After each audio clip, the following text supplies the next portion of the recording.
It's late again. You're probably lying there, not quite asleep, not quite awake, drifting in that strange space where everything feels heavier than it should. Your body's still, but your mind's still picking at the edges of things, memories, regrets, a to-do list that replays itself like an echo. Maybe you've been feeling anxious or tired in a way rest doesn't seem to fix. Maybe tonight just feels lonely or unfinished or quietly overwhelming. Whatever's keeping you up, you're not alone. You're not doing it wrong. You're here. And that's enough. So let's not force sleep. Let's just drift somewhere softer. Somewhere where the problems are old and strange and already solved. Let's go back, way back to a dinner table in medieval Europe. Not a royal banquet, not a feast of kings, just a quiet meal somewhere between history and habit. And let's talk about forks. Yes, forks. The thing sitting silently in your silverware drawer, probably tangled up with spoons. Simple, familiar, harmless. But there was a time not so long ago when using a fork was not just odd. It was dangerous, suspicious, sinful. You blink and find yourself sitting at a long wooden table. The room is dim candlelight flickers on plaster walls. A loaf of bread rests in the center, torn but untouched. Beside you, a wooden bowl of stew. Something thick, something hot, something undefined. You reach for a fork. The room goes quiet. A man across from you narrows his eyes. Someone clears their throat. A priest shakes his head slowly. The fork, small, curved, elegant, gleams softly in the firelight. And to them, it's terrifying. Because it looks too much like something else. A devil's tool, two prongs like horns, shiny like temptation, imported from the East, foreign, threatening, not ours. You freeze, unsure whether to set it down or drive it into a potato out of spite. To medieval minds, the fork wasn't just new, it was unnecessary. Why separate yourself from God's design, your hands? Why pierce food with metal when bread and fingers would do? Why try to look dainty unless you were hiding something? Forks weren't just impractical, they were proud. And pride, of course, was sin. You sigh and set it down. Go back to the spoon, to the crust, to wiping your mouth on your sleeve because napkins are still decades away from catching on. You chew slowly. Listen to the soft clink of bowls, the low hum of prayer, the crackle of fire. The fork waits beside your plate, innocent, patient, a few hundred years too early. It will have its time, just not tonight. If this voice is helping you feel calm, maybe even sleepy, you're welcome to like or subscribe, only if it helps. No pressure. This space is just here for you. So, where are you right now? Still curled under the blanket, lying on your side with one foot poking out for temperature control, sitting up because lying down felt too loud. Whatever shape you've taken, you're allowed to be still now. Let your thoughts soften. Let the noise inside your head drift into the background. Let your body feel safe. No more rushing, no more explaining. Tonight we're going to wander through strange old dining halls where hands were holy, forks were feared, and every meal came with a side of superstition. Let's begin. Hey guys, tonight we're slipping quietly into the candlelit hush of a grand medieval feast, long wooden tables creaking beneath the weight of roasted boars, trenchers soaked with sauce, and flagons of ale being sloshed a little too enthusiastically. The air smells of smoked meat and something suspiciously like wet fur. You're seated near the center in a fine wool tunic, trying not to get gravy on your sleeves. You glance down at your place setting, or rather, the lack of it. There is no plate. Not really. Just a slab of stale bread acting as a trencher, slowly turning into a sponge for everything dripping onto it. There's a spoon beside it, carved from horn, with a chip on the edge. You've got your personal eating knife tucked into your belt, as everyone does. And your hands, those are your real utensils, your most trustworthy companions. But wait. In a moment of absent-minded modern instinct, you reach into your satchel and pull out something small, smooth, cold, familiar. A fork. It has two long polished prongs, sleek and gleaming in the firelight like a tiny weapon. You rest it gently next to your bread trencher and reach for your cup. That's when you feel it, the room noticing. The woman to your left stops chewing. Her mouth opens slightly, like she's just seen a cat walk on two legs. Across the table, a boy nudges his mother and points. One of the stewards, mid-pour, slows his movement, just enough for the jug to overflow. It drips onto the floor like a punctuation mark. The fork has spoken. You clear your throat and nudge it discreetly under your napkin, which is, by the way, a piece of rough linen shared between three guests and already smeared with something that smells like goose fat and regret. Someone coughs. The conversation resumes, but a few people are still giving you side glances as if you'd just announced you take your bread unblessed. Because here's the thing about forks in medieval Europe, they're not just unfamiliar. They're unsettling, suspicious, and in some circles downright evil. No, really. You're not holding a harmless utensil. You're holding something that, to the medieval eye, represents pride, arrogance, excessive refinement, foreignness, and, most damning of all, a deliberate rejection of humility.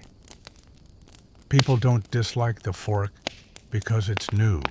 They dislike it because it seems unnecessary, effeminate, even blasphemous. See, eating in this time is a full-body experience. You tear meat with your hands. You sop up sauce with bread. You lick your fingers when no one's looking, or when everyone is, because it means the food was good. The act of eating is social, physical, sacred. You taste, you touch, you participate. The fork, though, it distances you. You don't touch your food with a fork. You pierce it. You hold it at arm's length. You separate yourself from it with gleaming metal. It's clean, clinical, controlled. And in this world, those are not virtues. not at the table. Here, communal eating is not just a habit, it's theology. Everyone dips into the same bowl. Everyone tears from the same loaf. It reflects Christian charity, shared suffering, and mutual need. To refuse that by refusing to touch is to say silently that you are not like the others, that you are better, that you are above the mess.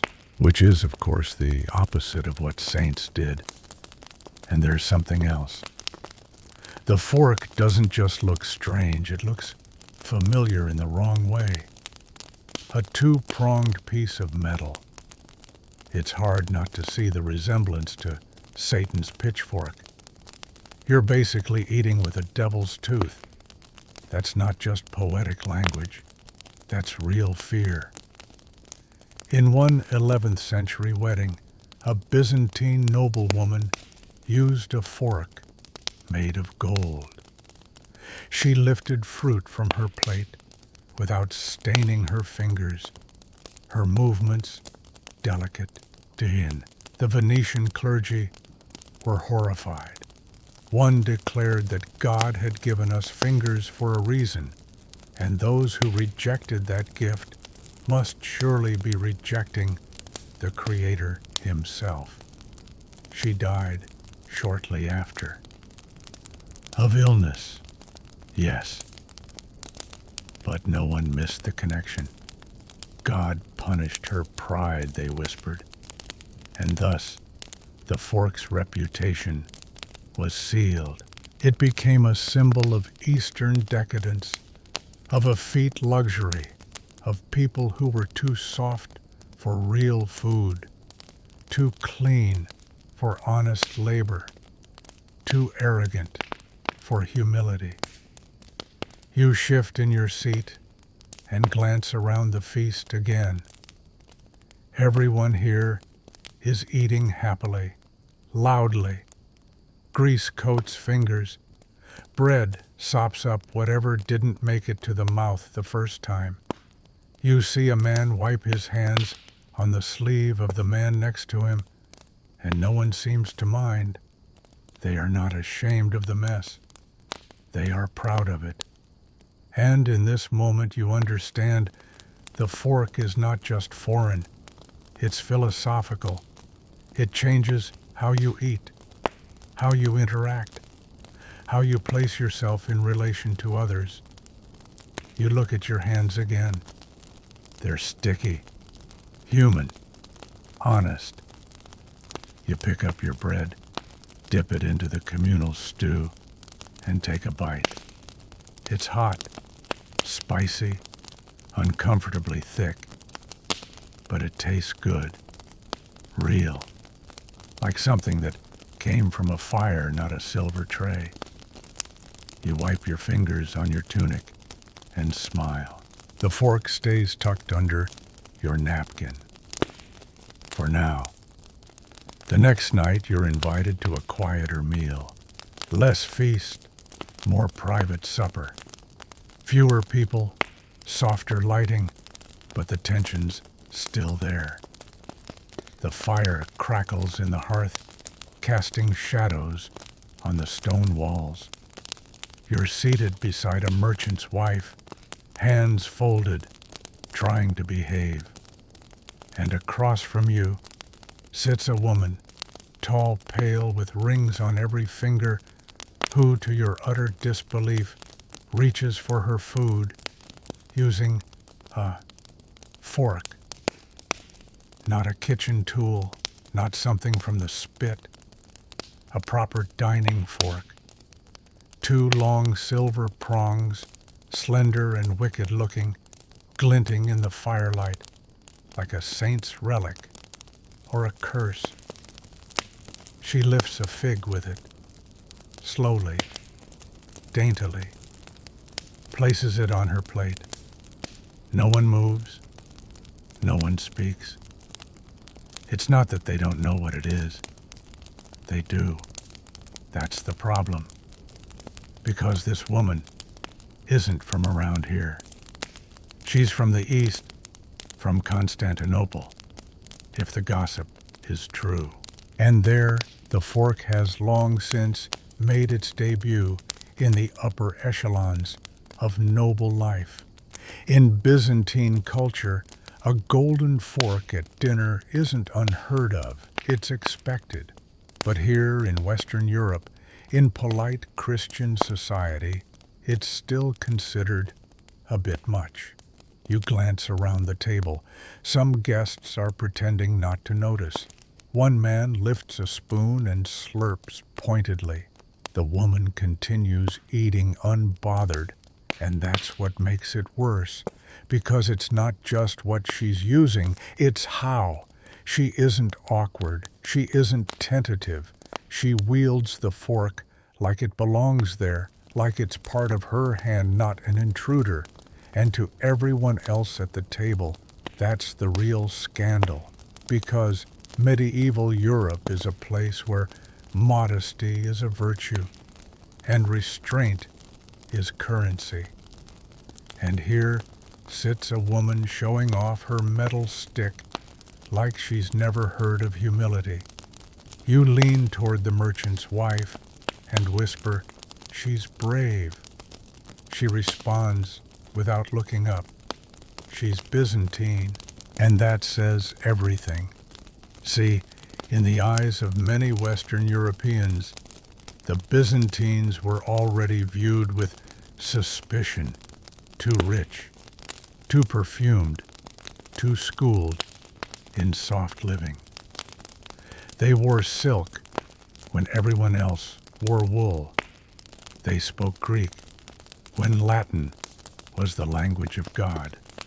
They used forks, while good Christians still thanked the Lord for fingers. And then there's the church. Forks, believe it or not, were the subject of genuine theological debate. The fork implied a separation from the act of nourishment, from the creation of God. Eating with a tool designed to avoid touch, that was pride. That was vanity. That was a rejection of the messiness God had built into the world. One monk famously scorned forks as instruments of the devil and likened them to the devil's own trident. To pierce food, as if one were a hunter of souls, he wrote, is unbecoming for the faithful. You can't make this up. There were priests who preached against forks, not with fire and brimstone, but with quiet judgment. A noble woman using one might not be excommunicated exactly, but she might find herself the subject of whispered prayers and polite avoidance. The merchant's wife finally speaks again. Do you know the story of Theodora of Tarsus? You shake your head. She used golden forks at her wedding, imported from the East. 2 years later, she was dead. You pause. From forks, from fever, she says, sipping her broth. But the forks didn't help. This is how reputations form. Someone uses a fork, something bad happens. A connection is made. The story spreads. And soon the fork isn't just odd, it's dangerous. You return your gaze to the woman across the table. She's laughing now, delicately, dabbing her lips with a cloth napkin, probably imported linen. The fork sits beside her plate, smug and spotless. She hasn't spilled a drop. You look down at your own fingers, sticky with honey from the roasted pears. You lick them, slowly, because here in this room, one wrong gesture might make you look too refined, too aloof, too proud, too Byzantine. And while history will eventually make space for the fork, right now, It's still teetering on the edge of blasphemy. You press your fingers into the bread. Feel the weight, the grain, the texture. And you think maybe the monks were right about one thing. Humility tastes better when your hands are dirty. The next meal is outdoors, a makeshift table beneath a linden tree, with bread still warm from the oven and a wheel of cheese sweating gently in the sun. A jug of watered wine is passed hand to hand. Someone plucks an apple from a basket, slices it with their eating knife, and hands you a piece on the flat of the blade. It's simple, rustic, completely forkless, and it suits the mood just fine, because now you understand the absence of the fork isn't a failure of technology, it's a choice, a moral one, a spiritual one, and as it turns out, a deeply cultural one. You pick up your slice of apple between thumb and forefinger. It's slightly gritty. The knife wasn't wiped. That's normal. You eat anyway. Across the table, someone mentions a bishop's sermon from last week. The subject, table manners. And not in the charming etiquette manual way. No, this was theology disguised as dining advice. God made hands before he made bread, the bishop had said. A few people nod solemnly. You chew slowly, as if that sentence requires digestion. Because yes, there's a belief here, subtle but stubborn, that to eat without your hands is to distance yourself from God's creation, from the earthiness of it all. Fingers are seen as honest. A fork, a barrier, even spoons, though widely accepted, are considered tools of necessity. For porridge, for broth, for anything too liquid to grab. But they don't replace the hand, they assist it. A fork that replaces, that refuses. And there's something untrustworthy about that. You listen as the conversation drifts toward one of those stories that sounds too strange to be fiction. A nobleman in France years ago imported a set of forks from Venice. Silver, slim, custom made. He used them only in private. Then, emboldened by his own boldness, began bringing them to court dinners. By the third supper, people began to whisper. By the sixth, his forks had disappeared, quietly, confiscated by the steward.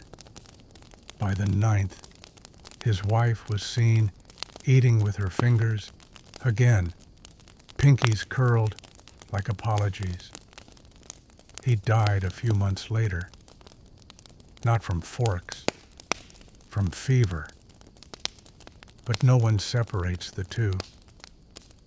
Because to use a fork in this time is not just to challenge custom, it's to challenge God.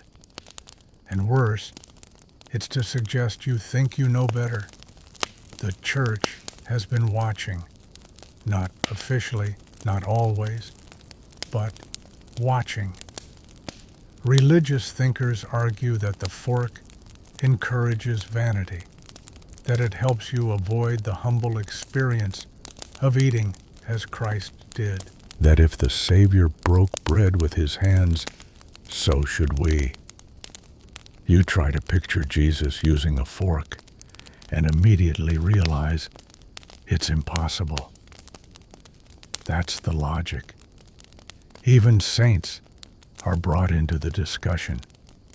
St. Peter's rugged fisherman hands. St. Francis, who fasted so often he probably forgot how to hold food. They were holy, not despite their simplicity, but because of it. To eat with a fork is to dress your food in armor. And no one here trusts armor. But there's more. One man across from you leans in and says something that makes a few heads turn. The devil has 3 prongs on his trident. A fork has 2. That's how it begins. You raise an eyebrow. He shrugs. The devil rarely comes all at once. You want to laugh, but you don't. Because in this place, the devil is very real. And he is subtle. And he might very well be hiding in the cutlery. There's a story, a real one, of a woman who used a fork at a wedding feast in Venice. A gold fork delicate as lace. The guests were shocked. The priests appalled. 2 weeks later, she was dead. Cause of death, disease. Explanation, divine judgment. The message was clear. If you eat like an angel, expect to meet one.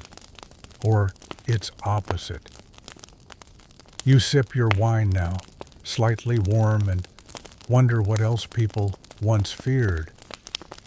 What other small, sharp objects were accused of carrying sin? One woman says she saw a man spit out a piece of food that had been touched by a fork. Too clean, he said with disgust, like it was ashamed of being food. You chew slowly. There is something beautiful in the way this world accepts mess. Bread is torn, not sliced. Stew is slurped. Fingers are licked. Meat is pulled from the bone, not carved off with surgical precision. Eating is an act, not a performance. A fork would make it performative. Too neat, too staged, too cold. You reach for another apple slice with your fingers. Juice drips down your wrist. You don't wipe it. No one does. This is the way of things. And for now you belong.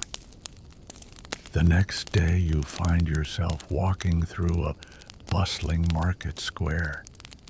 The air thick with the smell of fried onions, manure, and fresh bread.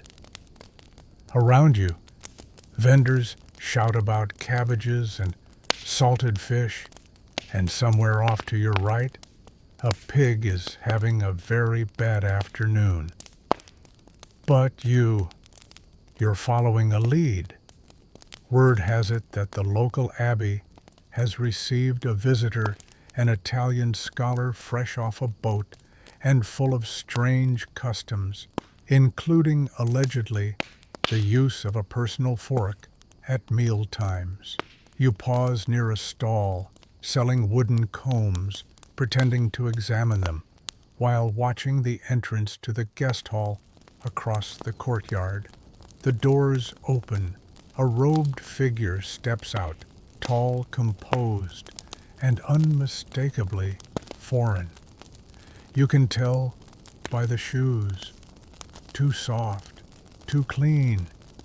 You trail him quietly, not like a spy, exactly more like a curious chicken following a man with breadcrumbs. Eventually, you end up at the refectory, where the monks and guests take their midday meal. And that's when you see it. Laid neatly beside his trencher of beans and greens, catching the light like a polished sin, is a small two-tined fork. He's not hiding it, but he's not flaunting it either. It sits there quiet as a confession. No one else has one. Every other plate is flanked by the usual, a spoon, a knife, a prayer. You hold your breath as he lifts a piece of turnip with the fork. It's slow, deliberate, like a ritual. He places it in his mouth without a sound. Around the table you notice a few monks shift.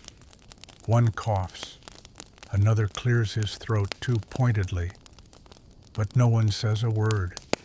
Not yet, because this is an abbey, and here silence is a discipline. Disapproval comes not with curses, but with quiet. Still you can feel it, the discomfort in the air, thick as the porridge.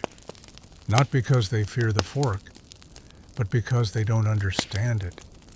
And misunderstanding in this age is fertile ground for fear. Later, as the dishes are being cleared, a monk you recognize as Brother Arnulf leans over to a novice and whispers loud enough for you to catch. If he won't touch the food God gave him, maybe he shouldn't eat at all. You step outside before the silence grows teeth. You wander the gardens, trying to understand. Why is this little tool so threatening? Then it hits you. The fork doesn't just suggest cleanliness, it suggests control. It separates the eater from the eaten. It implies mastery. And in a world where faith demands surrender, mastery is suspect. You find a bench beneath a fig tree. Sit down. Think. This isn't about etiquette. It's about theology. The fork denies the tactile, denies the immediate. It removes you from the feel of food, from the weight of it, the warmth, the texture. It's a wall, and walls don't belong at the table. The abbey walls, sure. The walls of a castle, perhaps, but not between your hand and your sustenance, not between you and the generosity of the earth. In this age, people know hunger, real hunger, the kind that gnaws, that lingers. When food finally arrives, it's not meant to be handled, it's meant to be embraced. A fork implies you're above that you're detached. And detachment, for all its elegance, is dangerous here. Historians still argue whether the resistance to forks was rooted in theology, practicality, or simple xenophobia. Probably all three. But in the cloistered halls of this abbey, you see it plain as day.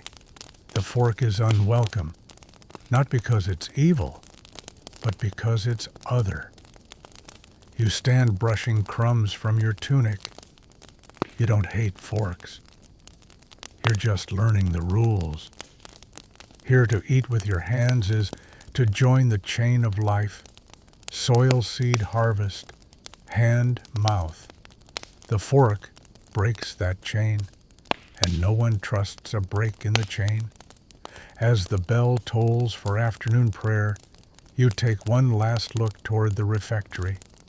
Inside, the scholar is gone, but the fork still sitting on the table, alone, untouched.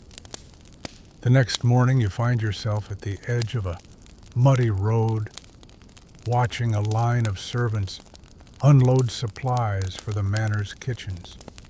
Crates of salted meat, bundles of herbs, wheels of cheese wobbling on rough carts.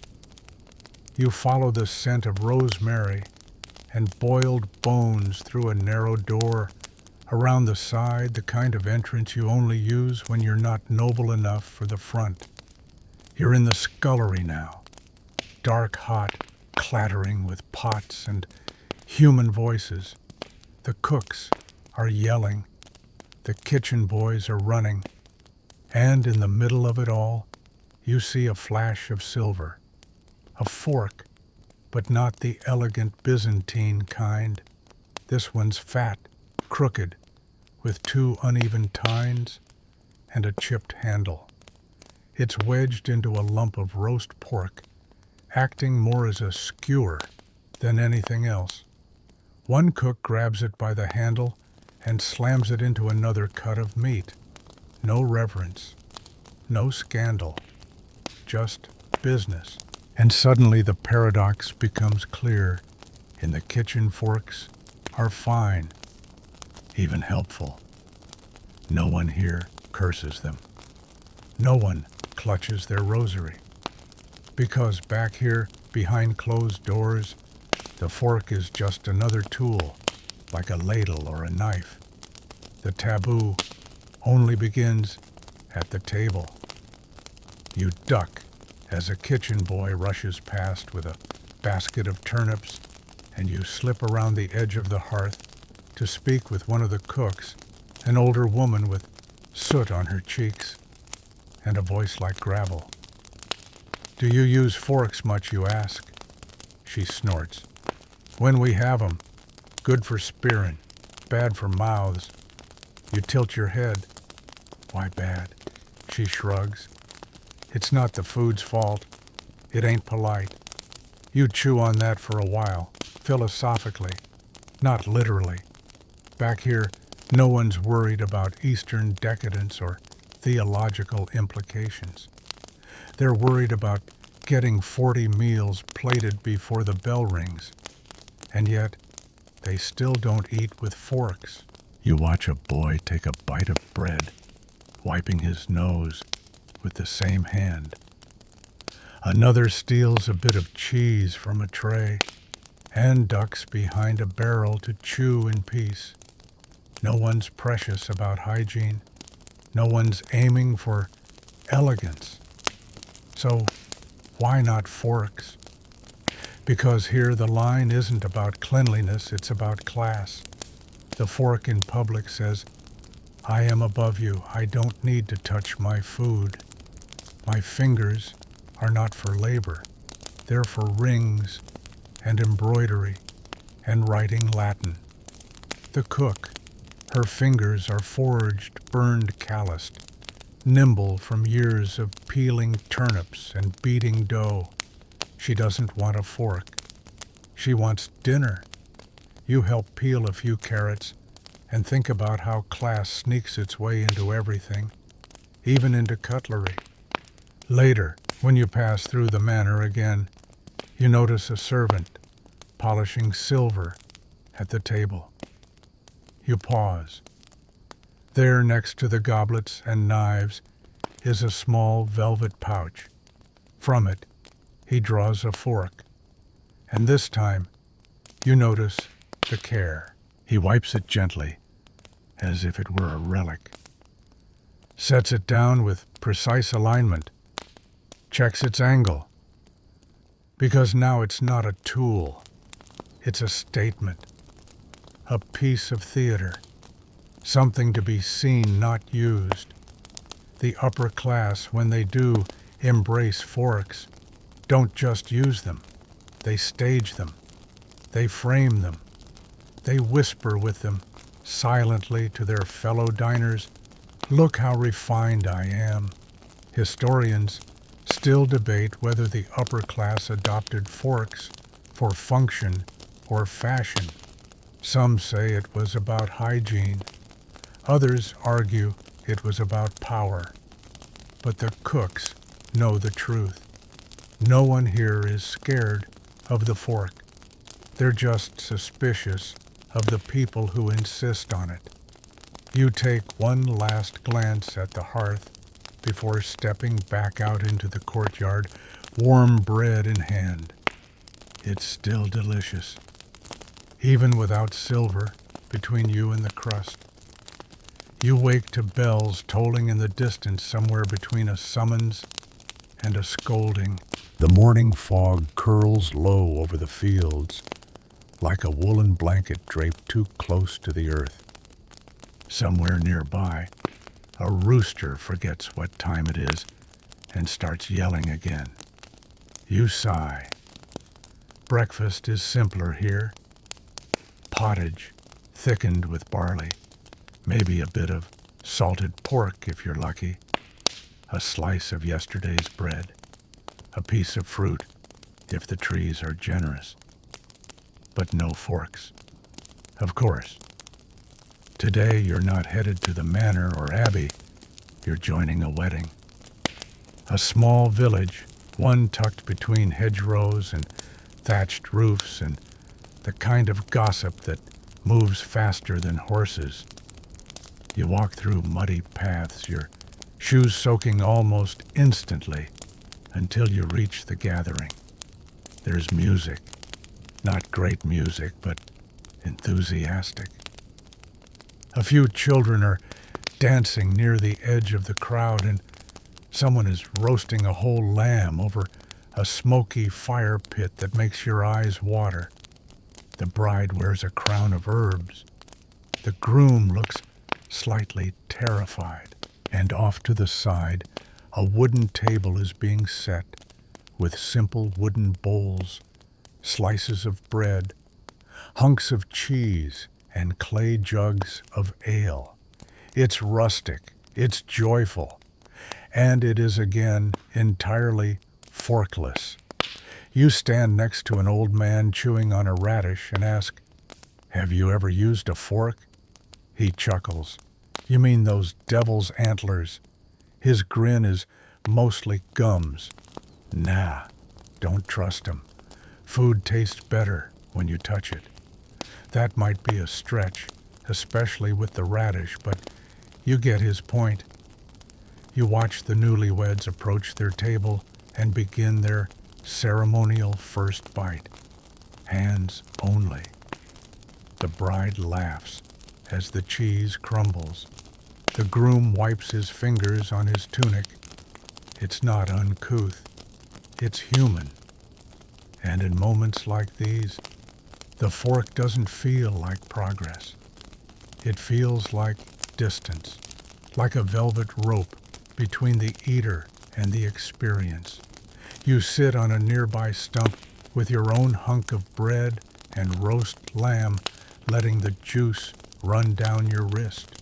Because, as it turns out, the hand-to-mouth ritual has its own kind of sanctity.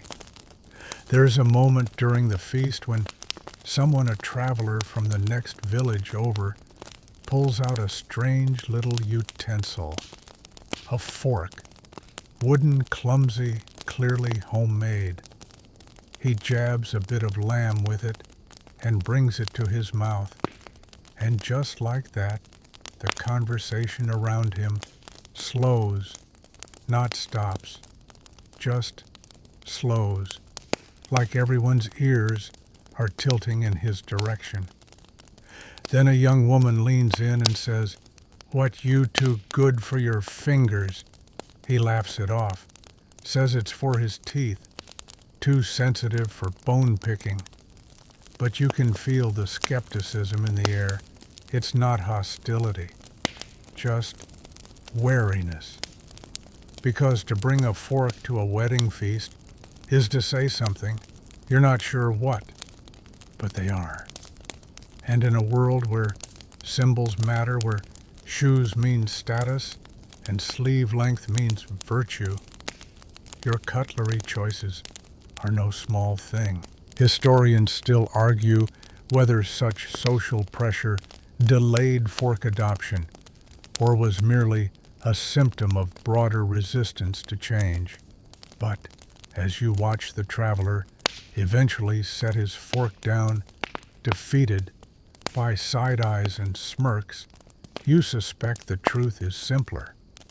People protect tradition, especially during celebrations, especially when that tradition involves roasted lamb ale and sticky fingers. As the sun begins to set and the fire burns lower, you lean back and feel full, not just in your stomach, but in your understanding. Because the fork, you realize, didn't just have to win over logistics, it had to win over hearts. And in this muddy, merry village where food is shared by hand and laughter sticks to the air like smoke, it hasn't won yet. The next few days pass in a haze of wood smoke rain and slightly sour ale. You've begun to notice things you once overlooked. Who eats what, how they hold their spoons, how they tear their bread, and more importantly, what's not on the table. The fork remains elusive, rare, a whisper of a future that hasn't quite arrived. Today, you're in a larger town, following rumors of a noblewoman recently returned from Venice. Word is she's brought back some strange habits. You spot her easily, tall draped in imported fabrics, flanked by two ladies-in-waiting who seem less like companions and more like accessories. Her carriage has actual springs. Her dog has a jeweled collar. Her dinnerware carried in its own velvet pouch. At the midday meal, she sits at the high table while others eat in silence.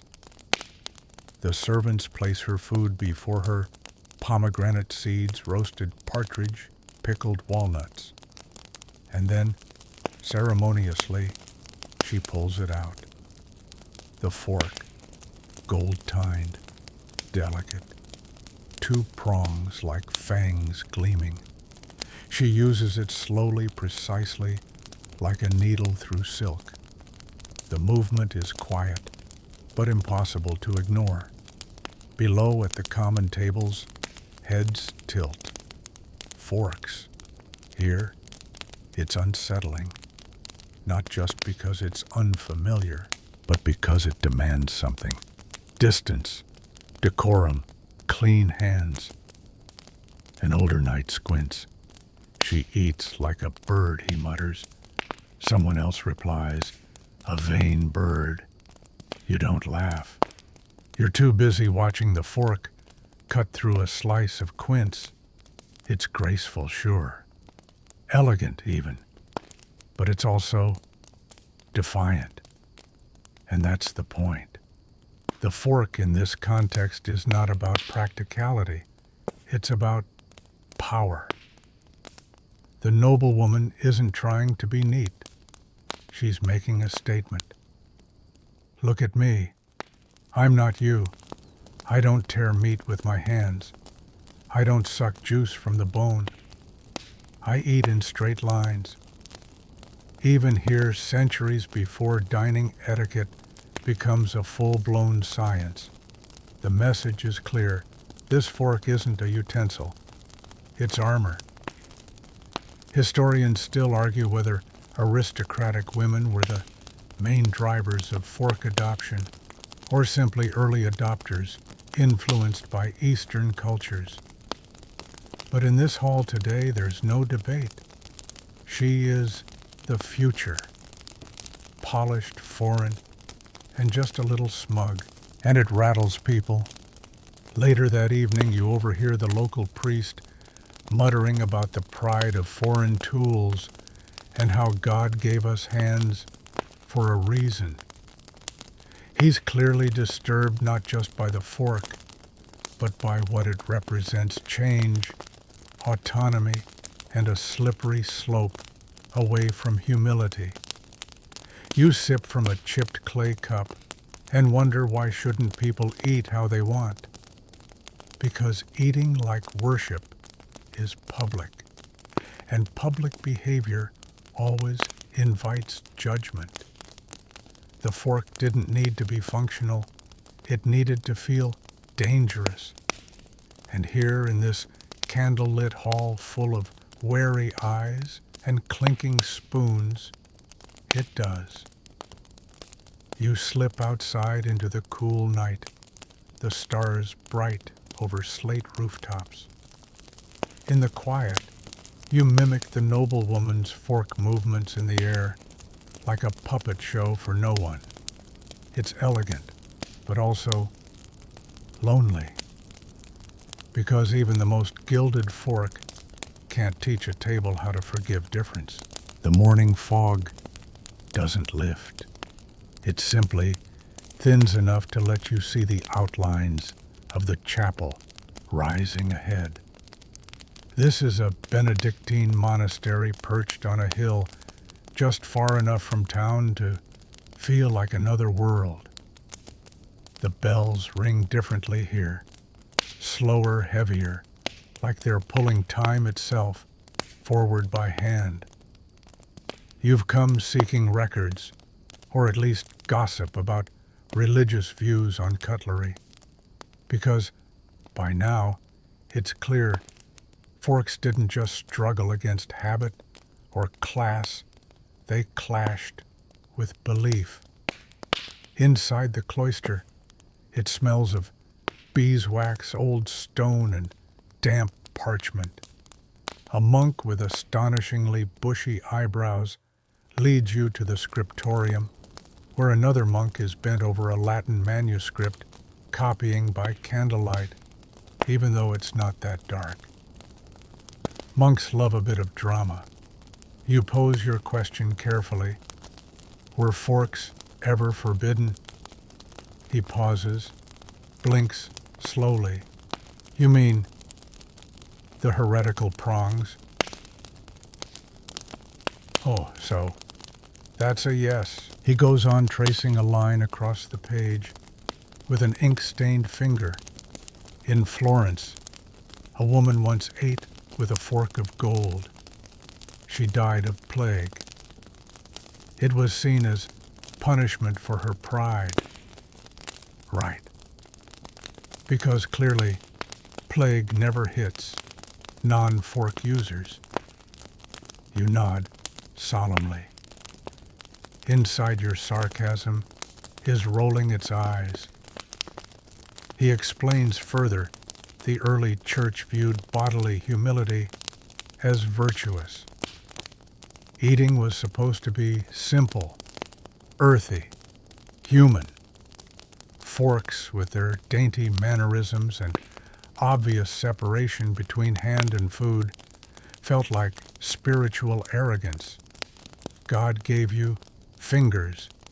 Use them.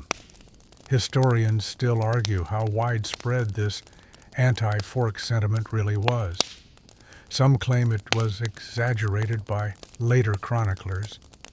Others insist it was real enough to delay adoption for centuries. But inside this monastery, the judgment is tangible. Later in the refectory, you watch the monks eat in silence. Wooden spoons, communal loaves, shared bowls. They don't speak, but their chewing is practically liturgical, slow, reverent, repetitive. A fork here would feel like a slap. It's not just about how you eat, it's about why. To nourish, not to indulge. To remind yourself of your place in the world below God, above the beasts, beside your brothers. You wander the herb garden after lunch, letting the scents of sage and thyme cling to your sleeves. A younger monk joins you, more curious than condemning. I heard in Constantinople they eat grapes with silver claws, he says. You grin. And what do you think? He shrugs. Seems fussy. You both laugh.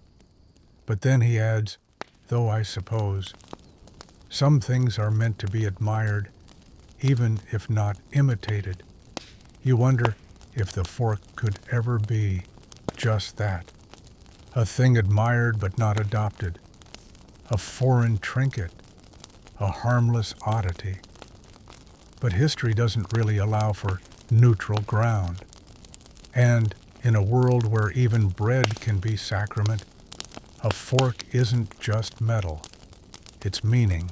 You leave the monastery with a head full of contradictions and a stomach oddly satisfied by simplicity.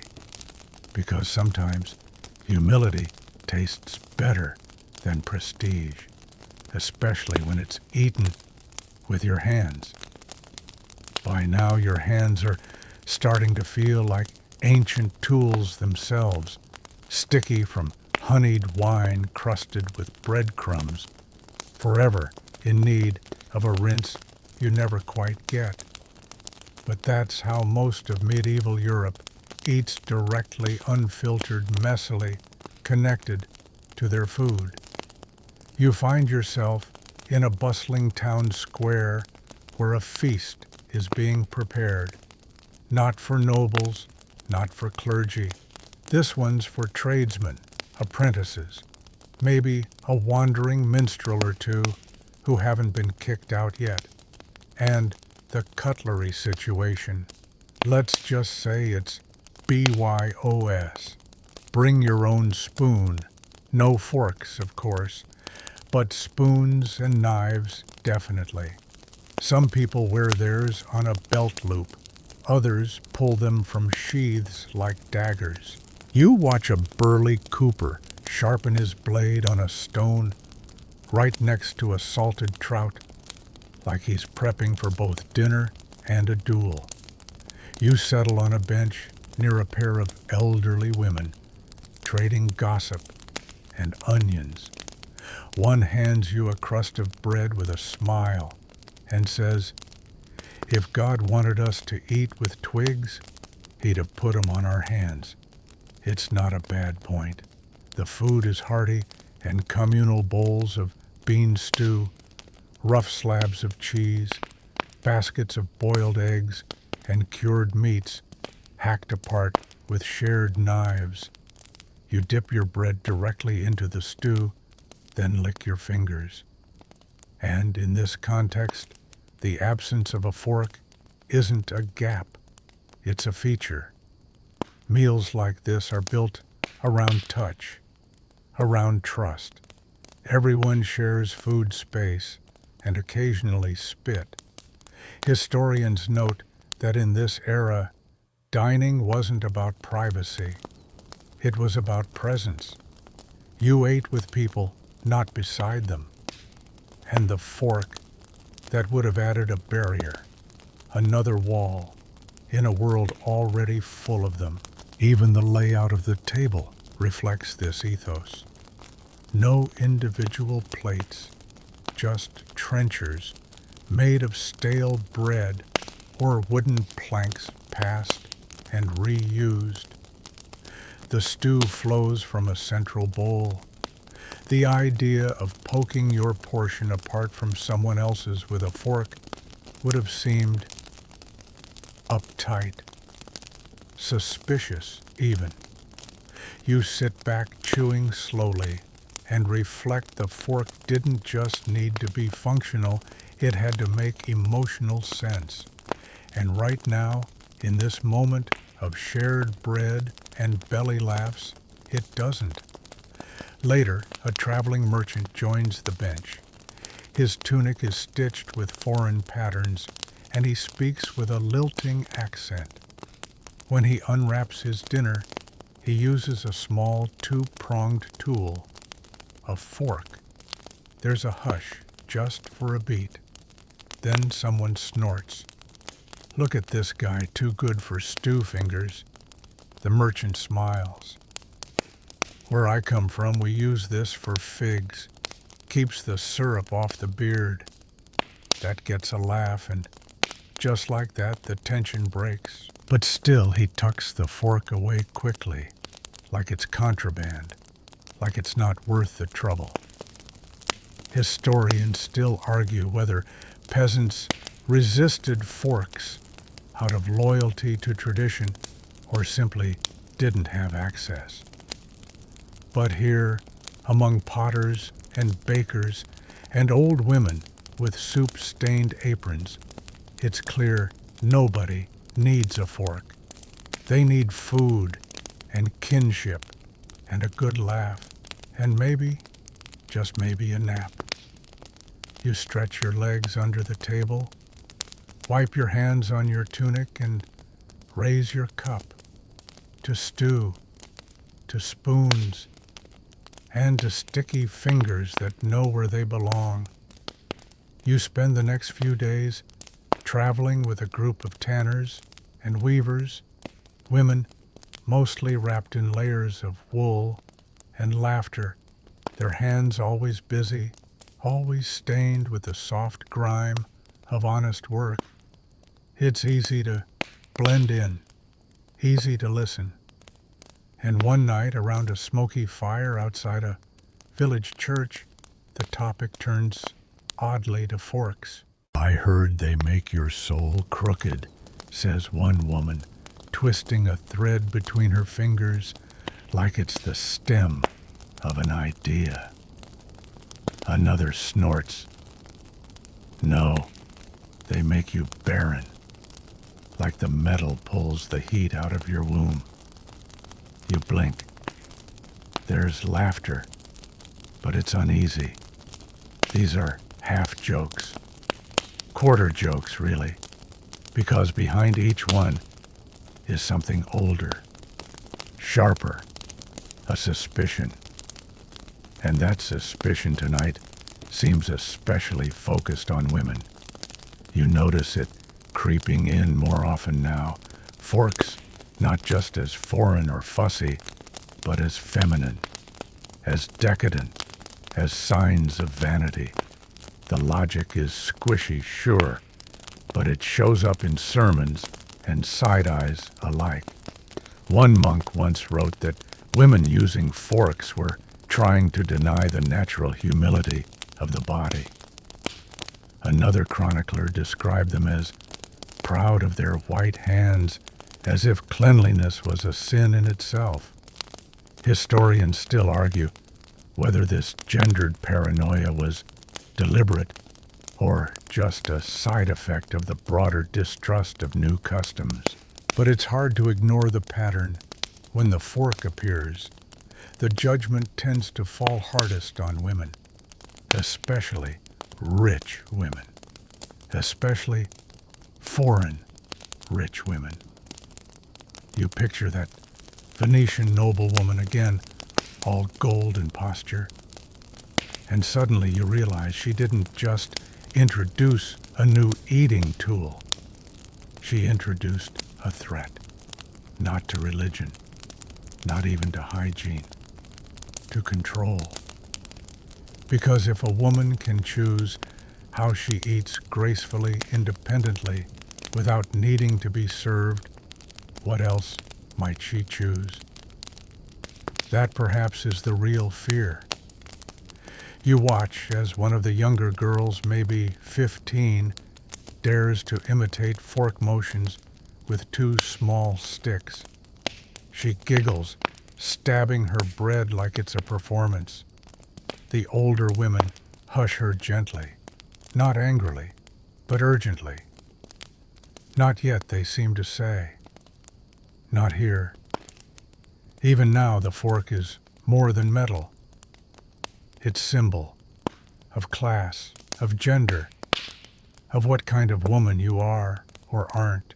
And in this dim light, under a sky filled with too many stars, you feel how heavy a single object can become when the world loads it with meaning. You go to sleep with that image in your head, not a fork on a plate, but a girl hiding one in her apron, waiting for a future where it's safe to be elegant. By the time you reach the port city, the air smells different, briny, metallic, alive with shouting. Fishmongers bark prices from under canopies. Sailors haul crates marked with paint from lands you've only seen stitched on maps. This is where Europe inhales the world. And in a narrow alley, behind a row of Greek merchants, you find something peculiar, a cutlery shop, a fork shop to be precise. It's not a grand place, more like a converted pantry lined with narrow drawers and dusty glass, but inside, rows and rows of forks, 2-tined, 3-tined, wooden-handled, bronze, iron, even ivory. Some are plain, others ornate, all of them foreign. The shopkeeper, a man with a thick beard and eyes like polished coal, doesn't speak your language fluently, but he gets the gist when you point. Byzantium, he says, tapping one, for olives. He taps another, for sweets. Then he picks up a third slender, wicked-looking, almost delicate. Venice. Wedding gift. You're stunned. Not because they exist, but because they're beautiful. In this tiny closet of civilization, forks aren't tools. They're tokens, gifts, proof that someone somewhere is living a life where delicacy matters. The shopkeeper shrugs. People buy them, then hide them. You raise an eyebrow. Too proud, he says, wiggling his fingers in a mock aristocratic flutter. Priests say no. Husbands say waste. But he leans closer. They still come. He's not wrong. A moment later, a woman enters, modest dress, eyes down. She doesn't browse. She just whispers. Something receives a small, wrapped bundle and vanishes, like mist. Historians still argue whether forks spread through trade or through imitation, through luxury or utility. But standing here, surrounded by glinting tines and soft shame, it's clear the fork travels quietly. It doesn't shout its arrival. It sneaks in with silk and sugar and cinnamon, and then it waits for the right hands, the right table, the right dinner party, where someone dares to say, "Let's try this." Later that evening, you watch a dock worker eat a roasted fig with his fingers juice running down his palm. He doesn't care, he shouldn't care. But part of you wonders what it would be like to eat something sweet and sticky without wearing it. To hold a fork, not as rebellion, not as performance, but as normal. That's the quiet power of objects. They change meaning depending on where you are, who's watching, and how loud your life is allowed to be. The shopkeeper closes for the night. The forks go back into their velvet-lined drawers, hidden but waiting, like ideas, like seeds, like futures. The road winds inland again, and you follow it through vineyards heavy with ripening grapes, past mossy bridges and villages that feel like they're dozing even at noon. You've left the bustle of the port behind, but your mind still clings to those forks in velvet drawers, tools with the patience of saints. Tonight, you're a guest in a manor house. Not a palace, not quite, but grand enough carved beams, tall hearth tapestries of horses and saints doing heroic things. Your host is a minor noble, a baron or a baronet or something that starts with bar and ends in entirely too many titles. Dinner is announced with a clanging bell that makes your ribs hum. The dining room is a spectacle. Long table, blazing candelabras, servants gliding like shadows. Each place setting is immaculate. And there, beside the plate, beside the two knives, is a fork. Not a peasant's spoon, not a borrowed merchant's trinket. A fork like it belongs here. You hesitate. No one else does. The Baron takes his seat at the head of the table and raises his glass. To refinement, he says, and to the little things that keep us from being savages. There's a flicker of amusement in his eye. He's being ironic, but only barely. You pick up the fork. It feels heavier than it looks. This one has 3 tines curved inward like claws. It gleams under the candlelight. It was probably polished by someone who will never be allowed to use it. The soup arrives something with roasted chestnuts and herbs you can't name, and everyone eats it with spoons. But the second course is meat, roasted quail, bones and all. Here's where the fork comes in. You watch as the Baron spears a morsel, casually slicing around the bone with his knife like he's performing minor surgery. The woman to his left mimics him, wrist-arched pinky slightly lifted. The fork in this context is choreography. You try it. It works elegantly even. No grease on your fingers, no need for the awkward post-meal cloth wipe most diners have mastered. But as you look down the table, it becomes obvious this isn't about efficiency. It's about distance. Distance from mess, from labor, from the bodily experience of eating, from the animals who became food, from the servants who cooked it. Historians still argue whether this was the point or just a byproduct, whether nobility adopted forks to show status or simply could adopt them because status let them get away with it. Either way, it's working. Nobody at this table is getting their fingers dirty. You finish your meal with wine that tastes like violets and judgment. The fork is wiped clean by a maid and placed back at your side for the next course. You wonder if she's ever eaten with one. Later that evening in the guest quarters, you stare at your reflection in the polished ewer. The room is cold. The bed is large and somehow smaller than the straw mat you slept on with the Tanners. You're clean, full, respected. But part of you misses the mess, misses the stew shared by hand, misses the girl giggling with chopsticks, misses the simplicity of food being just food. The fork has earned its place here, but that place is far from everyone.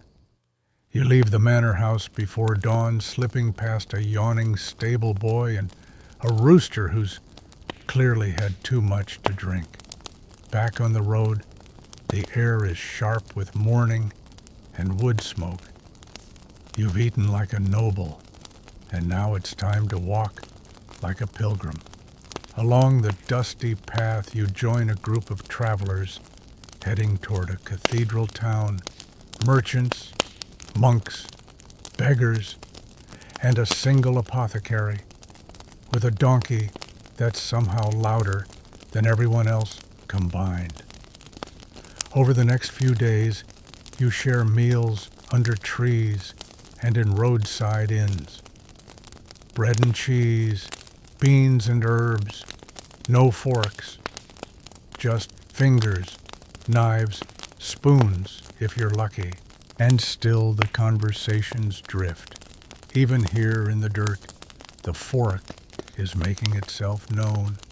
A widow tells a tale of a feast in a bishop's court where guests used miniature rakes to eat grapes. She laughs, shakes her head, looked like demons picking sins from a bowl. A monk leans in to mutter that a priest in Lyon declared forks too Roman, too Greek, too pagan. Something about gold and gluttony. A tinker missing 2 fingers offers the most practical opinion. I'd take a fork if it kept me from dropping stew in my beard. It becomes clear the fork isn't just a thing anymore. It's a subject, a metaphor even. Some people use it to mock the rich, others to mock the poor who want to be rich. Some whisper about health. That metal in the mouth could rot your teeth or drain your vigor. Others murmur about sin, about Satan, whispering through silver tines. Historians still argue whether these ideas spread through fear or fashion, through pulpit or parody. But the result is the same. The fork is no longer invisible. It's notorious. And with that notoriety comes contradiction. Some towns ban them. Others flaunt them. Some clergy condemn them. Others quietly use them in private. The fork is becoming like poetry, like perfume, like politics, something people have opinions about. And that strangely means it's winning. It's not feared because it's dangerous. It's feared because it's catching on. One night as you sit by the fire with a crust of bread in one hand and a tin bowl of lentils in the other, you wonder, when does something stop being a scandal and start being standard? The fork is inching toward that line, tine by tine. It won't be this year or next, but one day someone will pick one up in a quiet room and no one will flinch. No jokes, no judgment, no whispers, just dinner. The cathedral town announces itself with bells. Not the melodic kind. These are loud, uneven metal throat clappers that seem to vibrate in your chest. You follow the crowd into streets bustling with pilgrims, pickpockets, and the occasional donkey that clearly thinks it owns the road. It's festival time. Vendors shout about relics and miracle cures. Bakers wave ribbons of steam into the air. Even the local blacksmith has a display set up, not horseshoes this time, but utensils, mostly knives, a few heavy spoons, and tucked in the corner, like a secret, daring you to notice forks. One has a carved wooden handle and iron tines that gleam like they're new to this world. You pick it up. It feels strange in your hand, like holding a future no one asked for. The blacksmith chuckles. From the Italians, he says, wiping soot on his apron. For the fancy folk, you ask if anyone buys them. He shrugs. Sometimes they break easy. People don't know how to use them right. Ah, there it is again. The fork, as delicate, as something to be mastered, not just used. In the cathedral square, long tables are set for public feasting. Roasted birds, pickled vegetables, rye bread, onion pies. You watch families tear into everything with fingers and knives, smearing joy across their faces. Children chase chickens. Someone sings off-key. A dog steals a sausage. And yet, near the bishop's table, a different scene unfolds. Lords and their wives, seated under silk canopies, eat in what can only be described as performance. Forks move like wands. Knives barely touch the meat before it yields. Napkins are dabbed, not wiped. It's theater, controlled, choreographed, not about hunger, about hierarchy. You hear someone mutter, "Only Satan would need a tool to eat what God gave hands for." Another whispers, "They say the tines represent the devil's pitchfork." You want to laugh, but you also realize something important. Fear doesn't need to be logical. It only needs to be shared. Historians still argue whether the church's hostility to forks was genuine theology or just conservative reaction to foreign fashion. After all, the early church had a long memory, and forks were tied to Byzantium, to opulence, to those decadent Greeks. And yet, some bishops are quietly adapting. One even gives a sermon praising cleanliness of habit as pleasing to God.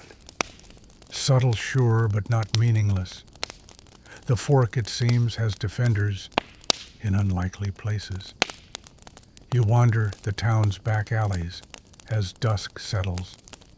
Behind a bakery, you find two nuns eating stew from a single bowl.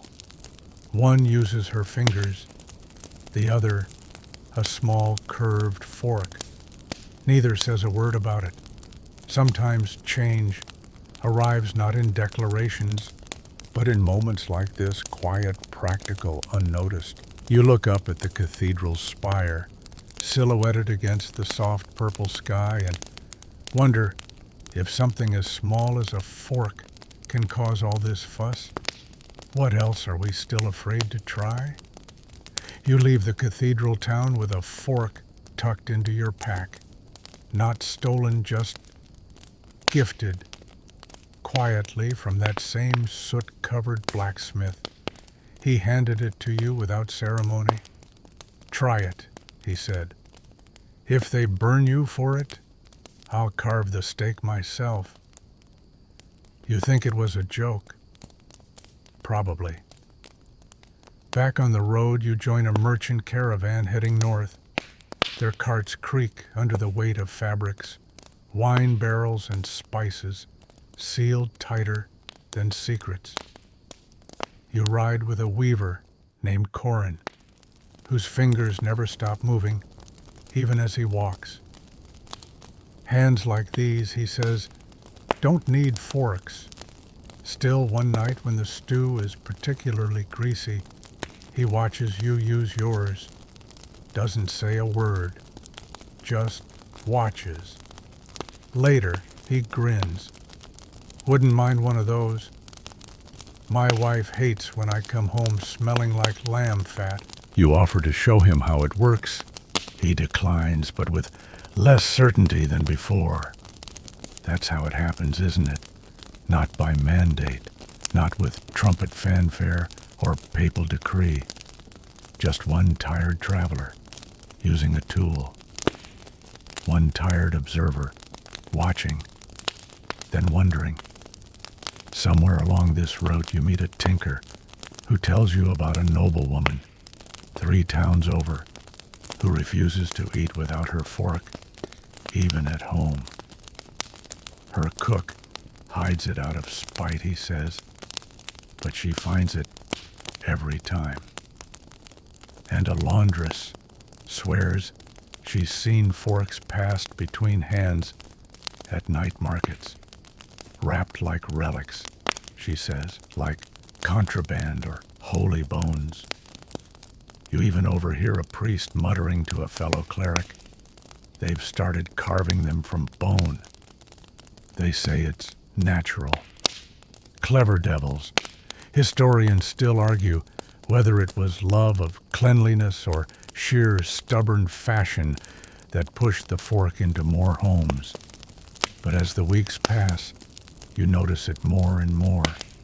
Not on every table, but some. You see it on a farmer's bench, next to a chipped clay bowl. In a roadside tavern, used by the innkeeper's wife when no one's looking. In the hands of a child who pretends it's a sword before being scolded. There's still suspicion, of course. A man spits when he sees yours. Another calls it a lady's claw. One woman claims it steals the flavor from food and curses your digestion. But they're reacting, which means they've noticed. And that's the beginning of the end for resistance. When a thing becomes familiar enough to mock, it's no longer foreign, just inconvenient. At a fork pun, fully intended between tradition and transformation. One evening, as firelight dances on the metal tines, you realize something subtle but powerful. You're no longer hiding the fork. You're not showing it off either. It just is a part of your dinner, a part of your story, a part of the world now, whether the world likes it or not. Rain finds you again. You'd hoped for one dry week, just one, but the sky above this stretch of road seems to have other plans. Gray and relentless. The clouds weep over every cart, cloak, and crumb of bread in sight. Your boots squelch. Your hood sags. Your dignity somewhere back at the last inn. But even soggy days bring new stories. You find temporary shelter in a wooden outpost, a sort of halfway inn, run by an older couple who seem deeply suspicious of everything, especially travelers, especially rain, and especially forks. You know this because when you pull yours out for the evening stew, the woman squints at you and says, "Well, look who thinks he's better than a spoon." You freeze. The room goes quiet. The other guests, 5 farmers, a fur trader, and someone asleep on a pile of sacks, pause watching. You almost put it away. Almost. But instead you offer a small, rain-weary smile. "It's just less messy," you say, "and my hands are too wet to hold a crust." The room relaxes. The woman snorts ladles more stew and mutters, "Looks like it don't do much damage." You eat quietly, efficiently, and no one dies. That night a boy, maybe 10 years old, sneaks over to your spot by the hearth. "Can I see it?" he asks. You nod. Hand it to him. He holds it like it might bite. Then mimics stabbing an imaginary sausage. Fast. He says impressed. You nod again. "It can be." He whispers, "Will I have one when I grow up?" You think about it. Probably you answer, "If you want it." The rain keeps tapping on the roof like a bored bard. Outside a donkey sneezes. Inside you dry your boots and wonder how many people just saw a fork for the first time tonight. Probably more than admitted it. Historians still argue whether exposure or imitation played a larger role in the fork's slow spread. But here, in a one-room inn off a muddy road, it seems like both are quietly winning. You move on in the morning, fork packed, but not hidden. People don't react like they used to. No curses, no crosses drawn in the air, just a few raised eyebrows and one baker who says, "Oh, like the bishop's table." The fork, it seems, is no longer feared. It's recognized. That might be the biggest shift of all, because fear relies on mystery. And once something becomes ordinary, even a little, it's halfway to being accepted. You walk on through the wet, down a path that's more puddle than road, the fork gently tapping inside your bag like it knows it's almost home. You arrive in a city, one of the real ones, the kind that doesn't just exist on maps, but breathes and smokes and yells and sells. Before you even pass the gates, you're hit by the layered smell of humanity, old fish, drying mud, horse dung, firewood, a bit of ale, a whiff of perfume trying and failing to hide garlic. This is where fortunes are made and shoes are ruined. The walls tower over you, stone laid atop stone by men long dead and underpaid.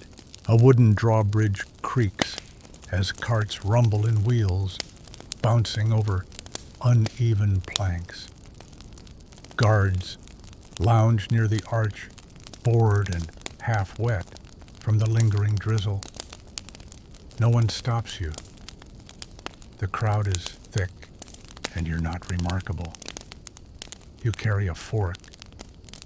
That used to be enough to draw gasps or glares. Not here. Inside the city is alive in a way the countryside only dreams of. Shouting vendors, jugglers, tossing pins dangerously close to infants' pigs, wandering like citizens. You pass a street preacher warning about the Antichrist again, and another man selling what he swears is dragon blood in a bottle. There's a bakery where the smell alone nearly knocks you over. You get a roll. You chew as you walk. Eventually, you find yourself near the docks. The tavern here isn't fancy, but it's dry and it serves soup. You squeeze into a wooden booth, splinters be damned, and order something warm. That's when you see it. Across the room, two men share a battered pewter plate, dried eel, boiled onions, maybe something pickled.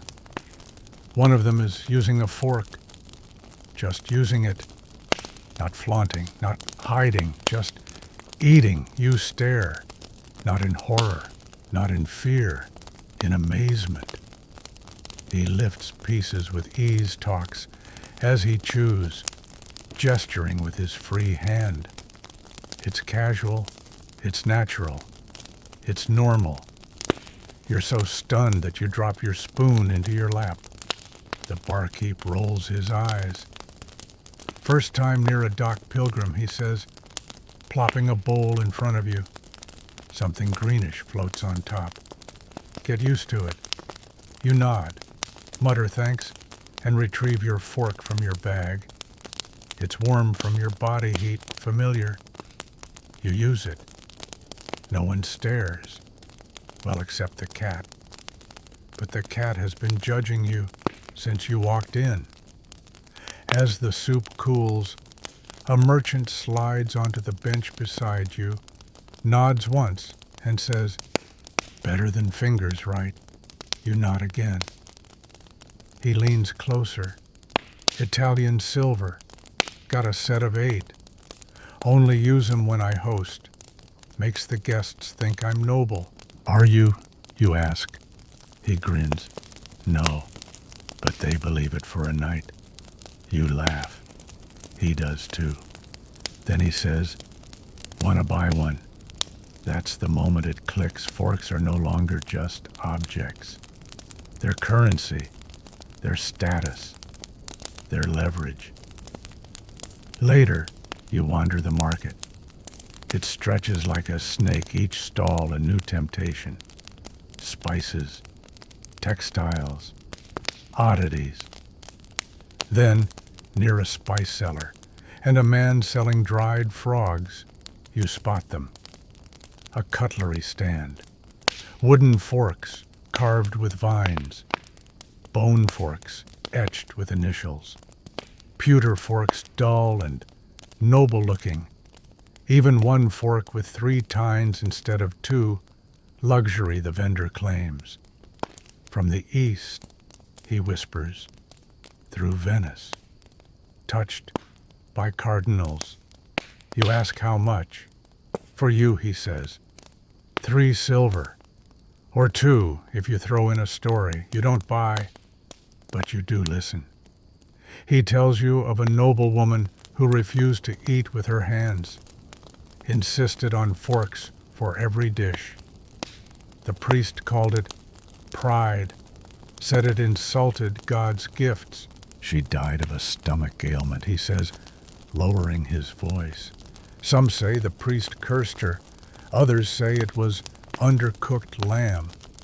Historians still argue whether resistance to forks was more religious or hygienic.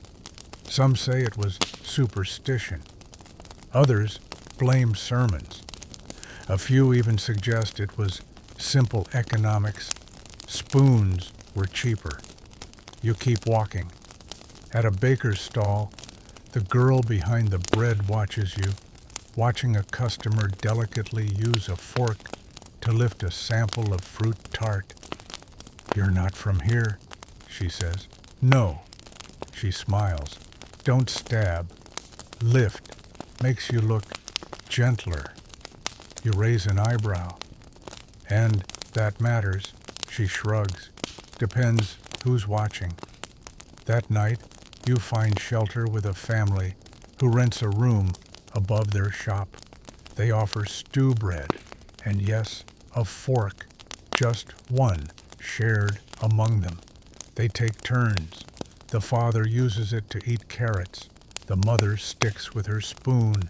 The eldest daughter practices twirling noodles with it, fails, laughs. The son pokes his brother. The littlest girl drops it, gasps, then giggles, like she's broken a sacred oath. No one scolds her. You eat last. The fork feels worn, a bit wobbly, but functional.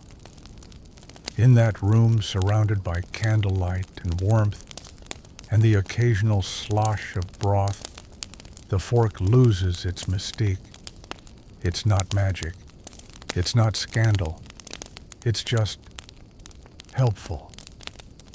You go to sleep beside the hearth, your fork tucked near your belt. The family snores gently. Outside, the city breathes in its sleep. You dream of a future where people forget forks wherever strange, where they clutter drawers and vanish beneath napkins, where no one needs to explain how to hold one or why they matter. Change doesn't arrive with trumpets. It arrives with quiet repetition. First one fork, then 2, then none at all, because no one notices anymore. That's how a scandal becomes tradition. You're living through the middle of that shift, and you can feel it, moment by moment, bite by bite. It's almost complete. You leave the city behind with less ceremony than you expected. There's no dramatic farewell, no solemn parting at the gates. Just a long look over your shoulder at the rooftops and smoke, and then the rhythm of your steps takes over again. The road stretches ahead, and your fork, yes, the same one you've carried since nearly being exercised for it, is now tucked into your belt, like a dagger. You've stopped hiding it. Why should you? The first village you reach feels slow, not in a bad way, just unhurried. There's a rhythm here, but it's set to livestock and sunlight, not bells and bargains. Chickens weave between your boots. Children shout your arrival like you're a lost uncle. And the local tavern. 1 room, 2 tables, no menu. You ask what's for dinner. The woman behind the pot says, stew. You ask, "What's in it?" She says, "Yes." When the bowl arrives steaming and mysterious, you reach for your fork, and the room stills. Not violently, not like that time with the priest and the salt circle. But there's a pause, a long, heavy beat. You freeze mid-motion. The woman raises an eyebrow. "That's one of them fancy things, isn't it?" she says. You nod slowly. Another man nearby leans over. "Saw one in a town once. Looked like a devil's pitchfork." You smile politely, waiting for the laughter. It doesn't come. Instead, the woman shrugs. "Well, go on then. Let's see how fast it feeds you." So you eat. You use the fork to spear a hunk of turnip. Then a piece of meat could be lamb, could be optimism. The utensil works just as it always does. Simple, effective, surprisingly elegant. And suddenly, everyone's watching. You glance up. The entire room is silently chewing, but their eyes are on your hand. Even the baby at the next table has stopped gnawing her wooden spoon to stare at your technique. You dab your mouth with a napkin that used to be someone's curtain. "Don't poke your eye out," someone mutters. Nervous laughter follows. Later, the barkeep joins you. He's wiry, missing 2 fingers, and has the exact kind of smile that makes you check your purse. "What do you call that again?" he asks, nodding to the fork. "A fork. Huh. Sounds like a sneeze." He leans in. You sell it. You hesitate. "It's not for sale." "Shame.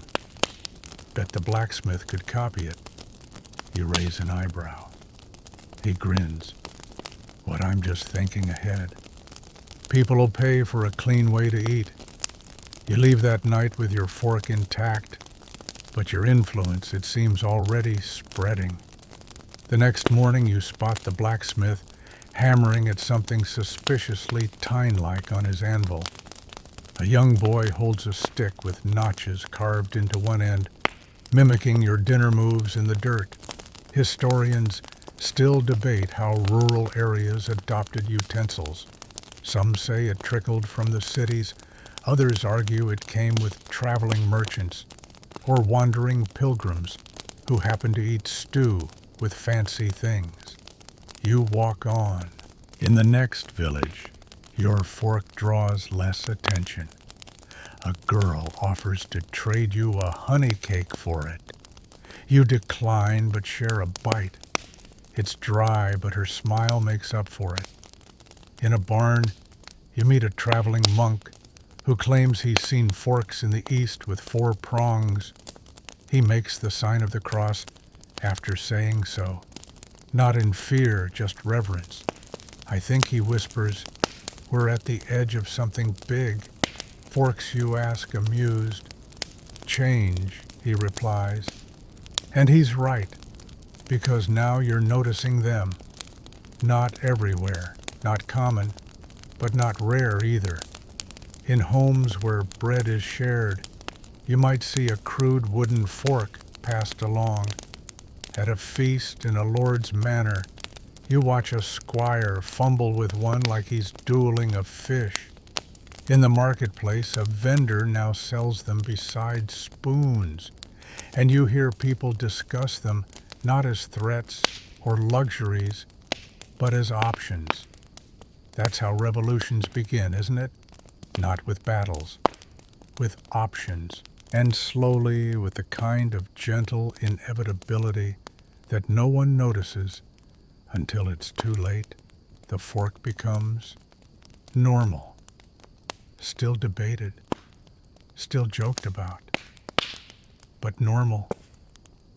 At a roadside wedding, you share wine with a woman who says her dowry included a pewter fork. "My mother cried," she says. said no one would marry a woman who stabs her supper. You clink cups. Seems someone did. She grins. He was hungry. You continue on, fork in hand. A symbol, a story, a tool. And behind you, somewhere in those little villages with names you've already forgotten, someone is carving their own. Not because you preached, not because you converted, but because they saw you eat stew without using your hands and realized they could too. You smile and walk on. The road winds toward the coast, and the air begins to shift. There's a saltiness now, something briny on the wind that sticks to your lips and makes your clothes feel damp, even when the sky is clear. You're close to the sea, and with that close to the kinds of places where ideas land first freshly imported, like spices or scandal.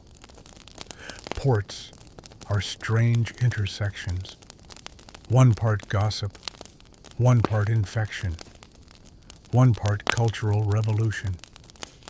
You step onto the cobbled streets of a coastal town, and almost immediately, your fork is no longer the most exotic thing around. You pass a merchant wearing silks from Constantinople, his hands stained with saffron and wine. A sailor whistles an off-key tune while balancing a fish the size of a toddler. And in the corner of the square, beneath a red and gold awning, a woman sells utensils, dozens of them, some with inlaid stones, others carved from horn, a few so finely wrought they look like jewelry for food. You pause. She notices. Looking for something sharp, she asks, raising an eyebrow. Just curious, you reply. She lifts a fork with 4 thin gold-tipped tines. Venetian, she says. Only for the refined. You smirk. Or the very, very hungry. She laughs. Or both. You don't buy, but you watch. As customers drift by, she speaks about forks, not like they're novelties, but necessities. She claims they keep food cleaner, keep fingers cleaner, keep reputations cleaner. You wonder if that's the sales pitch or the new gospel. Either way, it's working. Because now you're seeing forks in public without the hushed voices, without the glances. At the inn, a well-dressed couple shares a plate of roast goose each with their own fork. No one bats an eye. Across the room, a boy stabs his potatoes with such confidence you'd think he invented metallurgy. But the shift is not without friction. You meet a friar who still insists forks are tools of vanity. God gave us fingers, he says, tearing bread with thick hands. We shouldn't need trinkets to eat his gifts. You nod respectfully, then use your fork to swirl stew like you're auditioning for dinner theater. He sighs. At least you don't lick it. You promise you won't. Probably. Historians still argue whether ports accelerated the normalization of forks because of foreign influence or because sailors just got tired of eating squid with their bare hands. There's no consensus. Only stew and speculation. That night you share a room above a tavern with a man from the north.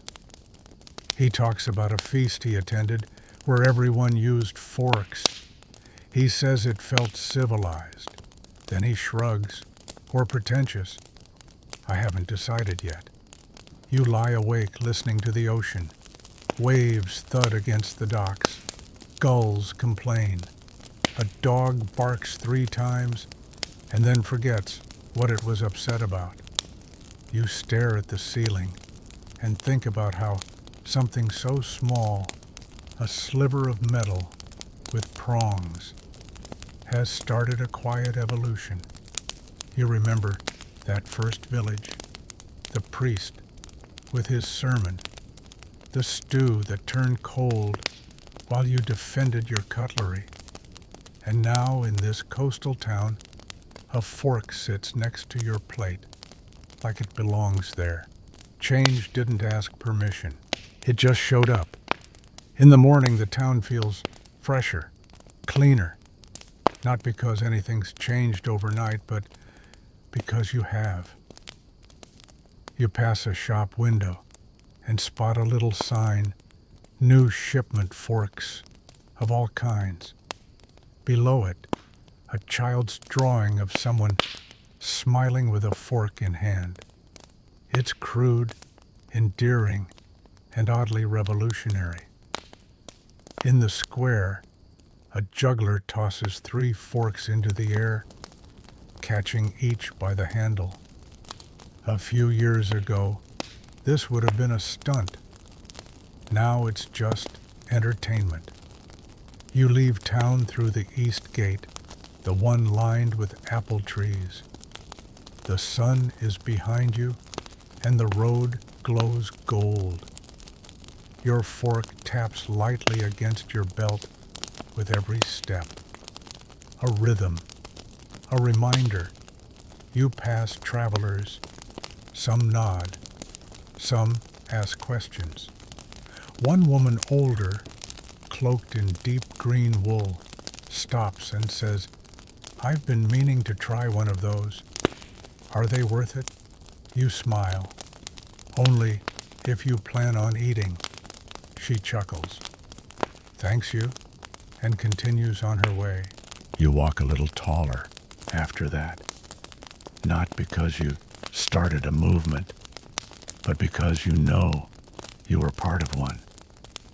The final stretch of your journey takes you inland once more. Rolling hills, scattered monasteries, and long silent fields. You've left behind the clamor of cities and ports, moving now through the quieter bones of the countryside. Here, tradition still hums like an old song, familiar and stubborn. You'd think change would have no place in these sleepy lanes. But something's different. At a roadside shrine, you see a wooden fork laid among the offerings, candles, herbs, a coin, and a tool once thought unholy. A farmer kneels, presses her palms together, and thanks the Virgin, not just for health and harvest, but you swear she mutters for clean eating. You raise an eyebrow. She doesn't see you, but the fork gleams faintly in the morning light. You pass a mill where 2 boys argue over who gets the new one at supper. A fork carved from bone with only 3 tines. The loser pouts and goes back to kicking mud. The winner walks away like he's been knighted. And at a modest abbey, you watch a monk carefully wrap a silver fork in cloth and place it inside a cabinet with reverence, usually reserved for relics.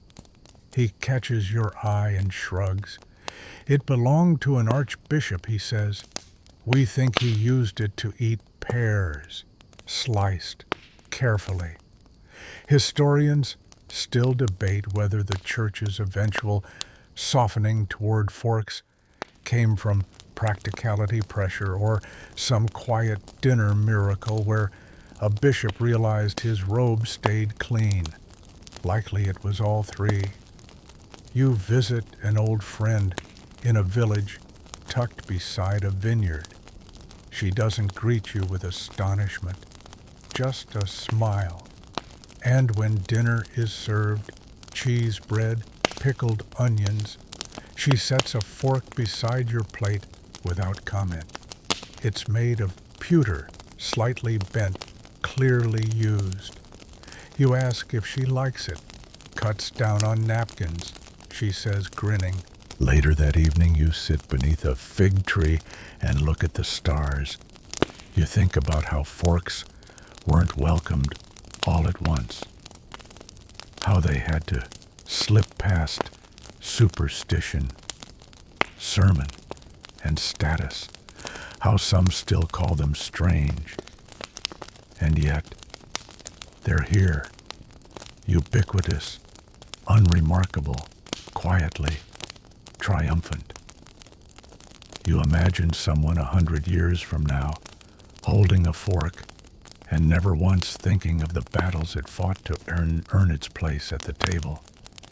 They'll use it without reverence, without hesitation, without knowing. And maybe that's the truest sign of change, not when something new arrives, but when it becomes invisible, expected, yours. You reach into your pack and pull out your fork. The original one. It's worn now, the handle smooth from fingers, the tines a bit crooked from years of travel. It's not beautiful, but it is undeniably yours. You hold it up to the moonlight and smile. Not bad for a tool once condemned. Not bad at all. And now, as our story softens into stillness, you feel your breathing slow, sinking with the quiet rhythm of a world long gone. The roads have faded behind you. The cities hushed, the whispers of change echoing only in memory. The fork, simple, strange, and stubborn, has completed its gentle rebellion, and so have you.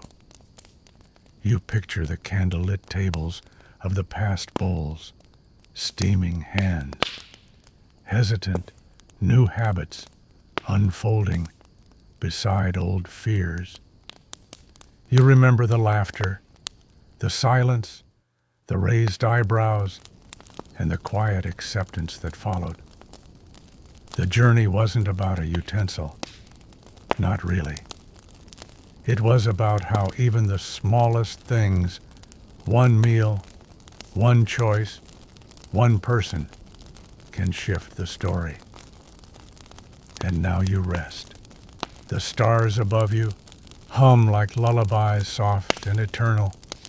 The fig leaves rustle in a breeze, too calm to notice. Somewhere, a child sets a table without wondering why.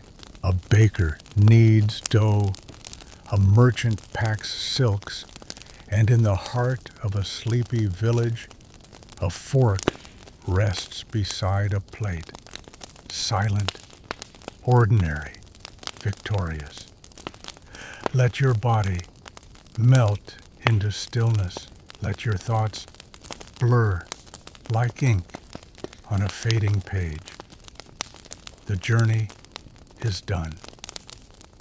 The past is quiet now. You are safe. You are warm. You are home. Good night.